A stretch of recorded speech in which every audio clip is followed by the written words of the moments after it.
Hi YouTube family, आप सभी का स्वागत है हमारे चैनल में। आप लोग कैसे हैं कमेंट में ज़रूर बताना। मेरे वीडियो के लाइक सब्सक्राइब शेयर ज़रूर करना। और यहाँ पे देख सकते हैं कितना रंगीन एक घर बना है। आप सभी को अंदर से दिखाते हैं बरामदा कितना सुंदर बना हुआ है। यहाँ पे देख सकते हैं कितना अच्छा बना हुआ है घर, कितना बहुत सुंदर लग रहा है। 2 मंजिल का है। ऊपर भी देख सकते हैं कितना सुंदर है। खिड़कियां भी लगी हुई हैं, दरवाजा भी लगा हुआ है।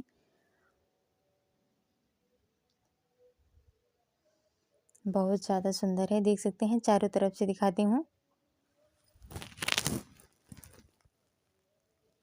यहाँ पे देख सकते हैं मेरे क्लाइंट के चारों तरफ से खिड़की लगी हुई, क्योंकि उनके पास ज़मीन काफ़ी था इसीलिए। और मेरे वीडियो अच्छे लगे तो एक कमेंट ज़रूर करना।